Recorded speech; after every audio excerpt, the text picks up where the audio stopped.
जय हिंद सभी को, 7वीं क्लास में आप सभी लोगों का स्वागत है। मैं अमरजीत सर। देखिए आज की वीडियो के अंदर हम लोग चैप्टर नंबर 14 करने वाले हैं, जिसका नाम है ऊर्जा का संरक्षण, यानी कि हम कैसे एनर्जी की बचत कर सकते हैं। एनर्जी हमें किन चीज़ों से मिलती है। देखिए अभी जैसे परंपरागत स्रोतों की बात करें तो जैसे आपका पेट्रोल, कोयला, डीजल, ये सब जितनी भी चीज़ें हैं ये आ जाती हैं। उसके बाद इन्हीं सब से बिजली मिल रही है ना, ये सारी चीज़ें हमें प्रोवाइड हो रही हैं। पर कुछ होते हैं जो हमें, जो मानवों द्वारा निर्मित जो एनर्जी हो गई, वो कैसे कैसे जो है मिल रही है हमें। प्रकृति से मिली हुई चीज़ें जो हैं वो क्या क्या चीज़ें हम इसमें पढ़ने वाले हैं, कैसे हम ऊर्जा का संरक्षण कर सकते हैं, कैसे हम इन सारी चीज़ों को बचा सकते हैं, वो हम देखने वाले हैं यहाँ पे। ठीक है, इस चैप्टर के अंदर जो हमारा चैप्टर है 14, इससे पहले 13 चैप्टर अपलोड हो चुके हैं। आप लोग चैनल की प्लेलिस्ट में जाकर डांस कर सकते हैं, नाच सकते हैं। आगे बात समझ में। देखिए तो आज का हमारा जो पहला क्वेश्चन होगा, उदाहरण देकर समझाइए कि ऊर्जा शब्द से आप क्या समझते हैं, यानी ऊर्जा आखिरकार होती क्या है। तो पहले हमें वो समझना है कि ऊर्जा किसे कहते हैं। चलिए देखते हैं हमारा पहला क्वेश्चन क्या कह रहा है। देखिए आंसर आप लोग अपने स्क्रीन पर क्या बोला जा रहा है, कार्य करने की क्षमता को ऊर्जा कहते हैं। यानी कि कार्य करने की क्षमता को क्या कहा जाता है, ऊर्जा। हमारे अंदर की ऊर्जा क्या है, एनर्जी जो हमारे अंदर कैसे आ रही है, खाना वाना खा के आ रही है। तो वही चीज हमारे यहाँ जो बिजली जल रही है, बिजली जो आ रही है, वो भी सब ऊर्जा ही कहलाती है। ठीक है, तो इसमें कहीं ना कहीं किसी ना किसी चीज की खपत जरूर होती है। ठीक है, देखिए तो ऊर्जा क्या है, कार्य करने की क्षमता को क्या कहा जाता है, ऊर्जा कहा जाता है। जैसे पंखे, कूलर का चलना, स्टोव, गैस चूल्हे का जलना, टॉर्च का रोशनी देना, घड़ी का चलना टिक टिक करके, और टीवी का चलना आदि सभी उदाहरणों में किसी न किसी क्रिया का होना पाया जाता है। और उस क्रिया को करने के लिए, यानी जो काम हो रहा है उसको करने के लिए जो है किसी न किसी ऊर्जा की जरूरत पड़ रही है। बिना ऊर्जा के, आप देखिए बिना ऊर्जा के शरीर भी कुछ नहीं है, बिना एनर्जी के शरीर भी कुछ नहीं है। जब एनर्जी नहीं रहती शरीर देखते हैं ऐसे हो जाता है। वैसे ही जब बिजली नहीं आएगी तो क्या होगा, टीवी, कूलर, फ्रिज, इन सब का कुछ भी ले मतलब नहीं होगा। आगे वैसा ना कुछ नहीं चल सकता फिर। तो वही है, विश्व में सभी तरह की प्राकृतिक ऊर्जा का स्रोत सूर्य है। प्राकृतिक ऊर्जा का स्रोत क्या होता है, सूर्य। यानी सबसे बड़ी एनर्जी कौन दे रहा है हमें, हमारे सूरज जो है, चाचा जो है बोलते हैं उनको ना वो दे रहे हैं। ठीक है, चलिए देखते हैं। तो ये हो गया हमारे ऊर्जा किसे कहते हैं। तो ऊर्जा का मतलब समझ में आ गया। चलिए उसके बाद आ रहा है, अपने इलाके के अक्षय ऊर्जा वह परंपरागत ऊर्जा स्रोतों का उदाहरण लिखिए। देखिए हमारे इलाके में क्या क्या चीज हमें देखने को मिल रही है। तो एक अक्षय ऊर्जा स्रोत होता है और एक होता है परंपरागत। ठीक है, देखिए तो दो चीज हमारे इलाके के दो परंपरागत उदाहरण। परंपरागत मतलब हो गया जो हमें, जो बहुत पहले से चीजें मिली हुई है, प्राकृतिक, जो लिमिटेड है। जैसे पेट्रोलियम, कोयला, डीजल, ये सब लिमिटेड है, वो परंपरागत है। आज जो हमें शुरू से मिली हुई हैं, देखिए परंपरागत जैसे पेट्रोल, मिट्टी का तेल, कोयला, डीजल, पेट्रोल, ये सब जितनी भी चीजें आ रही हैं ये परंपरागत स्रोत हैं, जिनका खत्म होना निश्चित है। एक ना एक दिन ये सारी चीजें खत्म हो जाएंगी, इसीलिए हमें इसका बचाव करके रखना पड़ेगा। आगे बस हमें एक होता है, इसमें आ रहा है, हमारे इलाके के दो अक्षय ऊर्जा के उदाहरण लिखिए। अक्षय ऊर्जा यानी कि जो कभी खत्म नहीं हो सकती, जैसे कि सौर ऊर्जा जो है, धुआं रहित चूल्हा। जैसे अब ये बात करें तो इनमें क्या होता है, सौर ऊर्जा की बात करें तो सूरज से जो हमें बिजली मिल रही है। जैसे सोलर पैनल होता होगा सबके पास। सोलर पैनल क्या है, आपने देखा होगा कि इसमें धूप की रोशनी पड़ती है, वो चार्ज हो जाता है, एनर्जी एब्जॉर्ब कर लेता है, फिर वो एनर्जी हमें ऊर्जा के तौर पर फेंकता है, यानी बिजली चल जाती है, बहुत सारी चीजें चल सकती हैं। तो वही चीज है, ये क्या होता है, तो एक हो गया आपका अक्षय ऊर्जा, एक हो गया अक्षय ऊर्जा जिसमें आपका जो है ये सब चीजें आ जाए। सोलर पैनल हो गया, जैसे सौर ऊर्जा कहते हैं, पवन ऊर्जा हो गई, यानी पवन चक्की जो चल रही है वो हो गई। ठीक है, और एक जल ऊर्जा हो गई। ये सारी चीजें क्या है, अक्षय हैं, जो कभी खत्म नहीं होंगी। क्या सूरज की रोशनी आना खत्म हो जाएगी, नहीं, बल्कि दिन पे दिन और तेज पड़ती जा रही है ये चीजें। और एक होता है परंपरागत, जो हमें शुरू से मिली हुई चीजें हैं, पर हाँ ये चीजें एक ना एक दिन खत्म हो जाएंगी, जैसे पेट्रोल, कोयला, डीजल, ये सब खत्म हो जाएगा। ठीक है, चलिए उसके बाद आ रहा है कि एक घरेलू स्त्री को उसके घर पर ऊर्जा संरक्षण के लिए 5 सुझाव लिखिए। एक घरेलू स्त्री जो है, जो घर में हमारी माताएं बहनें रह रही हैं, वो कैसे ऊर्जा का संरक्षण कर सकती हैं। ठीक है, ऊर्जा का संरक्षण वो लोग कैसे कर सकती हैं। जैसे अब सिंपल सी बात देखिए, कुछ महिलाएं हैं गैस चूल्हा चला देंगी, उस पर वो क्या नाम है, तवा रख दिया। ठीक है, अब तवा रख दिया, अब उस पर क्या कर रही हैं, फिर बाद में जो है उसको बेल रही हैं और फिर मतलब आटा गूंथ रही है उस टाइम पे। तो ये तो गलत होता है ना। आप पहले आटा गूंथ के रख लो, जल्दी जल्दी रोटी सेक लो, उस पर जल्दी जल्दी, है ना, इससे क्या होता है, गैस की खपत कम होगी। फालतू में गैस जला के रखा हुआ है, दूध उबल गया फिर भी वो जली जा रही है गैस, है ना, ये चीज़, तो ये फालतू का काम होता है, ऐसा नहीं करना चाहिए। ऊर्जा संरक्षण करो। देखिए, खुले बर्तनों में भोजन ना पका करके प्रेशर कुकर का यूज़ करो। आप भगोने में खाना पका रहे हो, उसमें सारा भाप उड़ जाएगा, अब वही आप कुकर में पकाओगे तो बहुत जल्दी बन जाएगा, है ना। अगर कढ़ाई में भी कोई खाना बना रहे हो तो ऊपर से ढक्कन लगा के पकाओ उसको, तो अच्छे से वो जो है जल्दी चीज़ें जल्दी पकेगा फिर, है ना। देखिए, इससे पर्याप्त ईंधन की बचत होगी, ईंधन गैस बचेगा आपका, जो सीएनजी है वो, सॉरी एलपीजी जो है वो बच जाएगा आपका। एक बार में 2 या 3 खाद्य सामग्री को एक साथ पकाने के लिए प्रेशर कुकर के जो है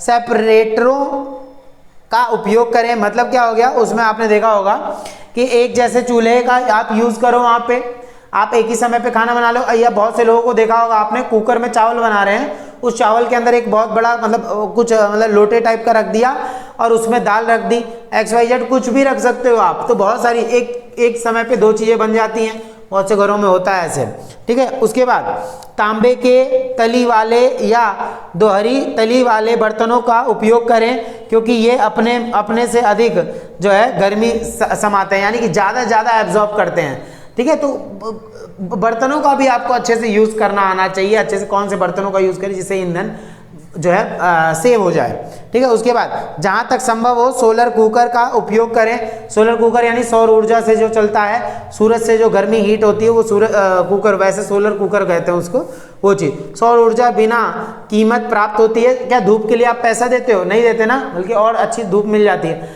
आप उसमें, हाँ, लेकिन कई बार बदरी वाला मौसम हो, बादल वाला, तो आपको खाना नहीं मिलेगा, इसलिए आप उन चीज़ का यूज़ करें जहाँ बालकनी में आप रख दो, ठीक है, 1-2 घंटे पहले ही रख दो, समय लगता है लेकिन अच्छे से बन जाएगा। आगे बात समझ में, तो आप कर सकते हो ऐसा अगर करना चाहें तो। और प्रकृति के पास इसका जो है बहुमूल्य है, यानी प्रकृति क्या है, ये हमको बिना किसी कीमत पर दे रही है, ठीक है। उसके बाद केवल ISI मार्ग गैस स्टोव ही जो है प्रयोग करने चाहिए, और ये इस प्रकार बनाए गए हैं कि इनमें 20 से 25% तक अधिक जो है उष्णता जो है मिलती है, यानी कि ये और ज़्यादा हीट एब्जॉर्ब करके रखता है, ज़्यादा देर तक गर्म होता है। इसलिए हमें कौन से बर्तनों का यूज़ करना चाहिए जिस पे ISI का मार्क जो है लगा हो, ठीक है। ये चीज़ हमें याद करनी है, याद रखना है। तो बहुत से घरों में जो है ISI वाले मार्क वाले जो है कुकर का यूज़ करा जाता है, आप लोग को पता होगा ये, है ना। देखिए, अपने घर जाके देखना, ISI वाला मार्क का जो है कुकर मिल जाएगा। बिजली वाले उपकरणों पर भी ISI मार्क होता है, ठीक है। देखिए, उसके बाद है विशाल जल विद्युत परियोजना और लघु जल परियोजना में अंतर बताइए। विशाल जल विद्युत परियोजना और लघु जल परियोजना में अंतर बताना। देखिए जरा क्या है इसमें, बहुत अच्छा क्वेश्चन है, ध्यान सुनिएगा। देखिए, विशाल जल विद्युत परियोजना का मतलब क्या हो गया, ये करोड़ों रुपए की लागत से स्थापित की गई, जैसे डैम वगैरह आपने देखा होगा, जल से भी तो बिजली पैदा की जाती है। डैम बना देते हैं, डैम के नीचे रोटावेटर लगा होता है, या बोल सकते हैं उसको टर्मिनल लगे होते हैं, बड़े बड़े रोटर होते हैं, बोलते हैं उसको, पानी गिरता है, इतनी तेजी से घूमता है, और वो जनरेटर में जाके बिजली पैदा करता है ना, वो चीज़ें। तो बोला जा रहा है कि ये करोड़ों रुपए की लागत से स्थापित की गई है, ये प्रचुर मात्रा में बिजली का उत्पादन करती है, अच्छे से बिजली दे देती है हमें, और इनका रख रखाव सुगम नहीं होता। मतलब ये क्या है कि हमें ऑल टाइम इसकी सर्विसिंग जो है करनी पड़ती है। आगे बात समझ में, एक बार खत्म हो जाएगा फिर दोबारा उसको जो है बनाना पड़ेगा बिजली, इस तरीके से होता है, ठीक है। तो लघु जल विद्युत परियोजना की अगर हम बात करते हैं, छोटे जगह जहाँ डैम वगैरह बनाते हैं, जैसे इनको स्थापित करने के लिए अधिक निवेश की आवश्यकता नहीं होती, थोड़े मोड़े जो है पैसे से भी आप क्या कर सकते हैं, आप इसको पैदा कर सकते हैं बिजली को। इसके माध्यम से उन स्थानों पर बिजली की आपूर्ति की जा सकती है जो भौगोलिक रूप से अलग अलग होते हैं, और इसका रखरखाव अपेक्षाकृत सुगम होता है, यानी कि आप कम पैसा लगा के इन चीज़ों को आप यूज़ कर सकते हैं। और बोला जा रहा है जल विद्युत है ना, जल विद्युत परियोजना यानी कि पानी से बिजली बनाने की परियोजना है, ठीक है। तो कहीं ना कहीं आप जैसे नदी बह रही है तो उसमें आपने लगा दिया, वो तेजी से ढलान वाली नदी हो गई तो वहाँ पे घूम रही है तेजी से, अब वो जब टर्मिनल घूमेगा तेजी से तो क्या होता है, बिजली पैदा करेगी और वो स्टोर हो जाती है बैटरी में। इससे क्या होता है, आप क्या कर सकते हैं, इससे बिजली वगैरह, जैसे लघु हो यानी छोटा हो तो कम पैसा खर्च होगा, और लेकिन थोड़ा कम बिजली भी देगा, ज़्यादा बिजली देगा। बड़े हैं, बड़ी परियोजना, करोड़ों रुपए लगेंगे पर ज़्यादा बिजली देगा वो, है ना, ये चीज़ हमें याद रखनी। चलिए, तो ये छोटे छोटे कुछ क्वेश्चन हैं, अब बड़े क्वेश्चन पढ़ लेते हैं थोड़ा सा। उसके बाद आ रहा लघु हाइडल परियोजना को स्थापित करने के 5 लाभ बताइए। यानी आपने छोटे छोटे जो डैम वगैरह बना रखे हैं, जैसे कहीं नदी बह रही है तो आपने छोटा मोटा डैम बना रखा है, तो उसके फायदे क्या हैं वो बताना। देखिए, तो हाइडल जैसी परियोजना के स्थापित करने के प्रमुख 5 लाभ होते हैं। जैसे क्या 5 लाभ होंगे? आप छोटे मोटे जो है हाइडल वगैरह लगा दिए हैं, उससे लाभ क्या होगा जरा ध्यान सुनिएगा। जैसे अधिक निवेश की आवश्यकता नहीं होती, आपको इसमें ज़्यादा पैसा नहीं लगाना, कम पैसे में भी, मतलब उतना भी नहीं लगेगा, 5-6 रुपये में बन जाएगा, ऐसा नहीं होता। लाखों रुपए लगेंगे लेकिन उतना भी ज़्यादा नहीं होता, करोड़ों और लाखों में अंतर होता है ना, ये चीज़। तो इनका रख रखाव अपेक्षाकृत सुगम होता है। यानी कि आप क्या करते हैं, इसमें कम पैसे में आप इसकी सर्विस भी कर सकते हैं, टाइम पे आप सर्विस करते रहें, कम पैसा भी खर्च होगा। जो जितनी बड़ी परियोजना होगी उसमें इतना ज़्यादा पैसा लगेगा ना। देखिए, बिजली की स्थानीय आपूर्ति से वितरण के खर्चे में कमी आती है। यानी कि बिजली की स्थानीय आपूर्ति से वितरण के खर्चे में स्थानीय खर्चा, मतलब जैसे बिजली है, छोटे मोटे गांव के लिए ऐसी व्यवस्था कर देते हैं सब, उनको समय समय पर बिजली मिलती रहती है। मान लीजिए हर किसी के घर की बिजली तो नहीं चल सकती इनसे, मान लो ऐसा, लेकिन जो सड़कों पर लगी हुई जो लाइटें हैं वो सब तो चल सकती हैं। बहुत सारी चीज़ें आपको इसमें कम मिलेगी लेकिन अच्छी मिल जाएगी। बिजली के उत्पादन और वितरण के विकेंद्रीकरण से बड़ी विद्युत परियोजनाओं पर दबाव कम रहता है। यानी कि जो बड़ी बड़ी कंपनियां हैं उन पर दबाव कम पड़ेगा अगर छोटे छोटे गांव में भी इन जैसी चीज़ों की व्यवस्था कर दी जाए तो। देखिए, अब मान लीजिए एक बहुत बड़ी कंपनी है जो क्या कर रही है, बिजली भेज रही है आपके घरों तक, घर के आपके सारी लाइटें वगैरह चल रही हैं। अब मान लीजिए आपको अगर ये क्या करना है इसमें कि अगर छोटे छोटे गांव में अगर मान लीजिए वो लगा दिया, जो स्ट्रीट लाइट होती है उनके ऊपर सोलर पैनल लगा दिए, सोलर दिन में चार्ज हो रहा है और एक बार जाके बटन बस ऑन करना है, दिन में वही बत्ती जल रही है। तो बस ये चीज़ें जहां पर रहेंगी उससे क्या होगा, बड़ी कंपनियां, बड़ी जो उद्योग हैं उनमें थोड़ा सा बर्डन कम पड़ेगा। ठीक है, देखिए, इनके द्वारा भौगोलिक रूप से दूरस्थ स्थानों पर बिजली की आपूर्ति संभव है और जहां जो है राष्ट्रीय ग्रिड योजना के माध्यम से बिजली आपूर्ति संभव नहीं हो पाती। मान लीजिए जहां बड़ी बड़ी कंपनियां नहीं हैं वहां छोटी छोटी कंपनियों के माध्यम से ही हमें बिजली मिल जाती है।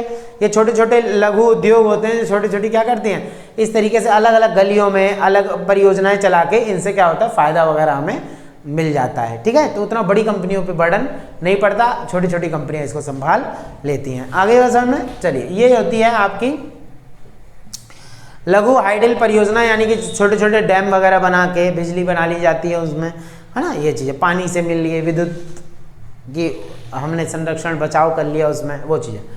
ऊर्जा के नवीकरणीय, ये इसमें इंपॉर्टेंट हो जाएगा, आपको पूछ लेता है बहुत ज़्यादा मार्क्स में। देखिए, ऊर्जा के नवीकरणीय और अनवीकरणीय स्रोतों के दो उदाहरण दीजिए। ऊर्जा के नवीकरणीय स्रोत क्या होते हैं, अनवीकरणीय स्रोत क्या होते हैं, जरा ध्यान सुनिएगा। देखिए, इसमें क्या बोला जा रहा है कि नवीकरणीय स्रोत रिन्यूएबल सोर्सेज और एक होता है अनवीकरणीय नॉन रिन्यूएबल सोर्स।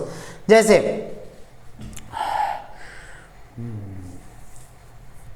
क्या बोला जा रहा है, देखिए, तो रिन्यूएबल सोर्सेज क्या होते हैं और नॉन रिन्यूएबल सोर्सेज क्या होते हैं। जैसे बोला जा रहा है कि रिन्यूएबल सोर्सेज आप जिनका यूज कर सकते हो बार बार और नॉन रिन्यूएबल जिसका आप बार बार यूज नहीं कर सकते। जिसमें देखिए, रिन्यूएबल सोर्स में जैसे आपका वो हो गया सोलर पैनल हो गया, जल से प्राप्त विद्युत जो वो हो गया, पवन चक्की हो गई, इनको आप रिन्यूएबल सोर्सेज होते हैं। आप 100 बार यूज करें, 10,000 बार यूज करें, सर्विसिंग टाइम पे करते रहो, आपको वो चीज़ें मिलती रहेंगी, है ना, वो नवीकरणीय में आ जाएगा।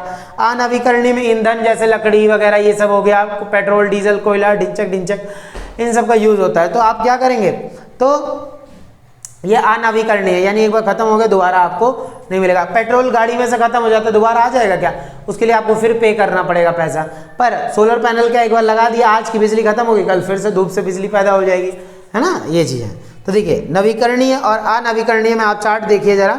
तो नवीकरणीय और नवीकरणीय का अर्थ होता है ऐसी कोई वस्तु जिसे अंतरकाल तक प्रतिस्थापित कर सकते हैं, अर्थात अंतर पूर्ति हो सकती है, इसकी आप बार बार पूर्ति कर सकते हैं। पर नॉन रिन्यूएबल का मतलब क्या होता है, अनवीकरणीय, इसका अर्थ ऐसी वस्तु जिसे सीमित अथवा अवधि के लिए प्रतिस्थापित किया जा सकता है, बाद में इसकी पूर्ति नहीं हो पाती। जैसे पेट्रोल एक बार चला गया तो वो हीरोइन बन जाएगा, वो खत्म है वो।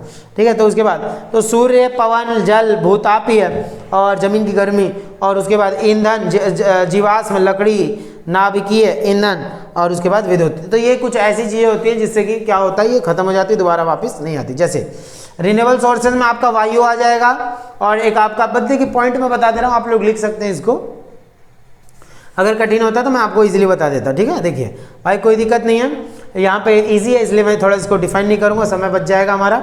विश्व के सभी प्रकार के प्राकृतिक ऊर्जा का स्रोत सूर्य ही है, तो सूर्य से भी हम बिजली प्रवाह प्राप्त कर सकते हैं, सोलर पैनल से, वायु से, जैसे पवन चक्की होती है, जैसे वायु जब सूर्य की गर्मी से हवा में तापमान में परिवर्तन होता है और तब वायु प्रवाह उत्पन्न होता है, और इस गतिशील वायु की ऊर्जा का उपयोग बहुत से कार्यों के लिए किया जा सकता है। पवन चक्की जो वायु के प्रवाह से चलती है, यानी पवन चक्की जो होती है वो हवा से चलती है, जहाँ हवा तेज चलती है वहीं। अब दिल्ली वगैरह में आप ये सब नहीं लगा सकते पवन चक्की वगैरह, ये खुले स्थानों पर होता है, पहाड़ी इलाकों में होगा या तो आपके समुद्री इलाकों में, वहाँ पवन चक्की ले। दिल्ली वाले जगहों पे आप सोलर पैनल लगाओ, यहाँ तो भर भर के धूप पड़ती है, खोपड़ी अलग हो जाती है, इतनी तेज धूप होती है ये चीज़। उसके बाद क्या है, भूतापीय ऊर्जा से हमें जैसे एक तरह की सौर ताप जो है ऊर्जा प्राप्त होती है, सूरज की गर्मी बहुत ज़्यादा पड़ती है यहाँ पे, ठीक है, और पृथ्वी के गर्भ में चट्टानों के द्वारा उनके नीचे कैद कर ली गई, और मतलब गर्मी काफ़ी ज़्यादा होती है, गर्मी से भी हम ऊर्जा प्राप्त कर सकते हैं। और अब वैज्ञानिकों ने बिजली का उत्पादन करने के इस ऊर्जा के उपयोग की एक प्रविधि विकसित कर ली है, यानी कि भूतापीय से भी हमें, जब जमीन की गर्मी से भी हमें बिजली मतलब बोल सकते हैं ऊर्जा की पूर्ति हो जाती है। ठीक है, चलिए बाकी ये सब तो ज्योग्राफी में हम पढ़ते ही हैं। नॉन रिन्यूएबल सोर्सेज में क्या आ जाता है, जिसका आप दोबारा से यूज़ नहीं कर सकते, जिसमें आपका पेट्रोलियम, कोयला, डीजल, ये सब क्या है, आप इसमें नॉन रिन्यूएबल होता है। ठीक है, ऊर्जा के अनवीकरणीय स्रोतों में ईंधन आते हैं। ईंधन से तात्पर्य जलने वाली लकड़ी, तेज तेल और प्राकृतिक गैस, ये सारी चीज़ें होती हैं। और इनके अलावा ईंधन जीवाश्म ईंधन, जैसे मान लीजिए फॉसिल, ये ईंधन वगैरह कैसे मिल रहा है आज हमें, तो करोड़ों साल पहले जो ये डायनासोर पाइनासोर ये जो होते थे, ये सब जो तबाह हुए, खत्म हुए, जो जमीन के नीचे काफ़ी ज़्यादा नीचे जो दब गए, जहाँ एयर नहीं पहुँच सकती, वो सारे क्या बने, ईंधन बने। ये समय में याद रखना। ठीक है, तो चलिए इतना रहने देंगे इसको, तो इसको आप एक बार थोड़ा थोड़ा पढ़ भी सकते हैं। ठीक है, इसमें ये है अनवीकरणीय स्रोत। ठीक है,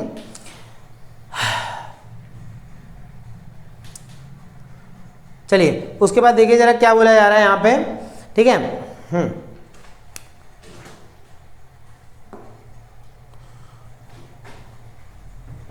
उसके बाद आ रहा है ऊर्जा संरक्षण से आप क्या समझते हैं, ऊर्जा संरक्षण की क्या आवश्यकता है। देखिए सिंपल सी बात, इसको मैं ऐसे ही बता देता हूँ आप लोग को। ऊर्जा संरक्षण से यानी एनर्जी कंजर्वेशन। भाई देखिए ऊर्जा संरक्षण का मतलब क्या है, अगर आप खाना बना रहे हो तो ढक्कन ढक के खाना बनाओ। ठीक है, आप घर में बैठे हो तो बिजली का ज़्यादा खपत मत करो, है ना, जहाँ एक लाइट की जरूरत है वहाँ 4 लाइटें मत जला के रखो, ये चीज़। और फालतू में अगर ठंड का मौसम है तब भी आप पंखा चला के सो रहे हो, ये भी बेकार चीज़ है।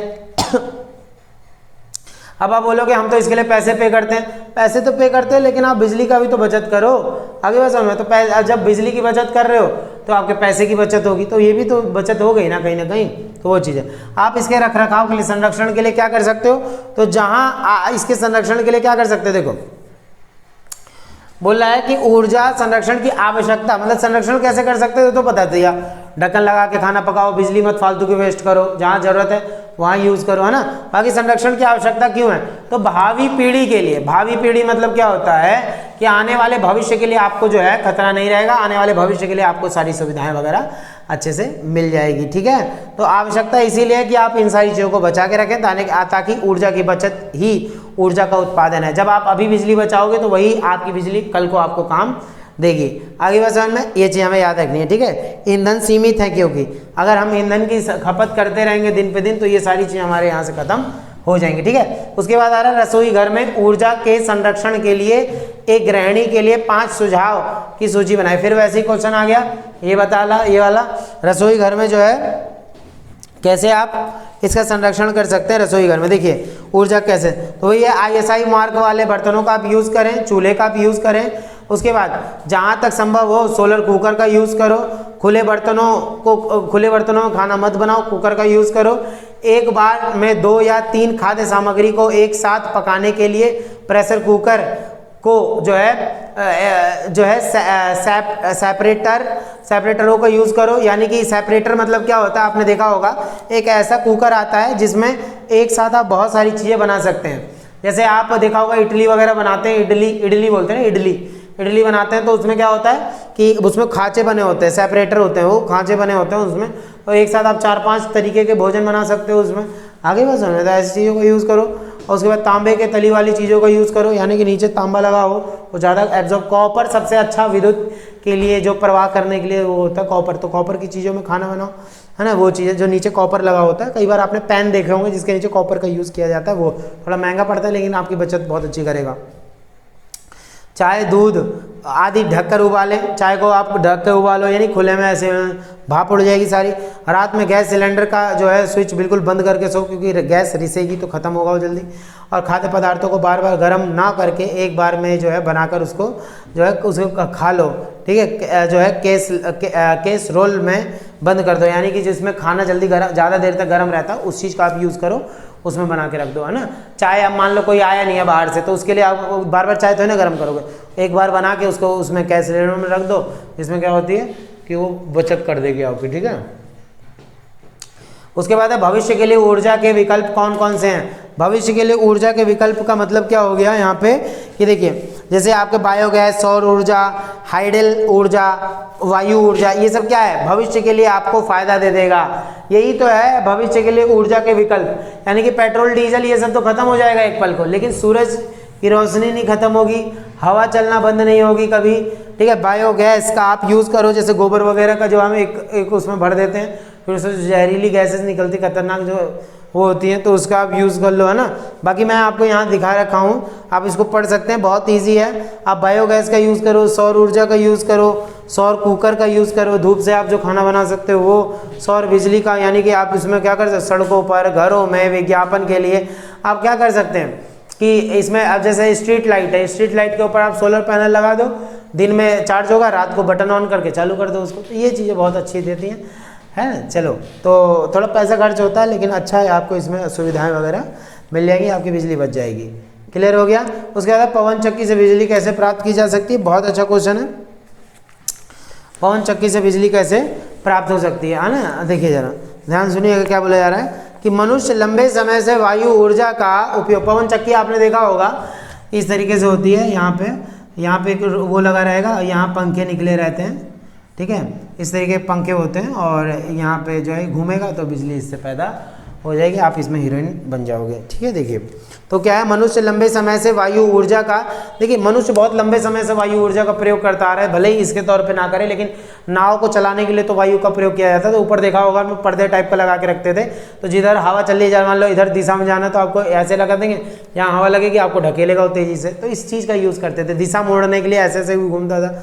वायु का हमेशा से पूरी तरीके से प्रयोग किया जा रहा है। एक ऊंची मीनार पर एक पंखानुमा ढांचा लगा दिया जाता है, जिससे वो तेज़ी से जो है जनरेटर तरीके से घूमता है और बिजली पैदा करता है, उससे खूब खुले स्थान पर लगाया जाता है। हमारे यहाँ नहीं लग पाएगा वो, हमारे यहाँ हवा कहाँ चलती है, तो वो चीज़ है।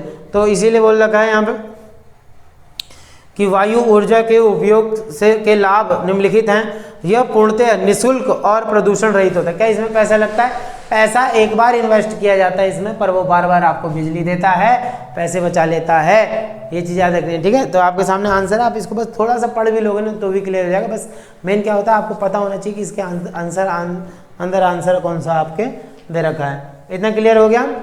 तो आई थिंक सबको समझ में आ गया होगा बढ़िया तरीके से, ठीक है।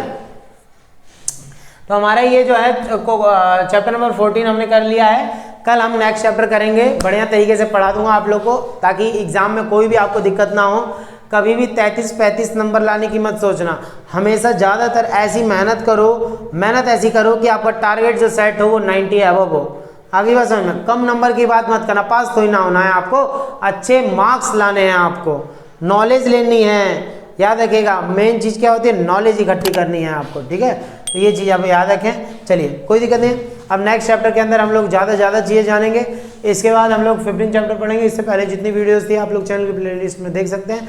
अब मिलेंगे हम लोग नेक्स्ट वीडियो के अंदर, तब तक के लिए जय हिंद, जय भारत।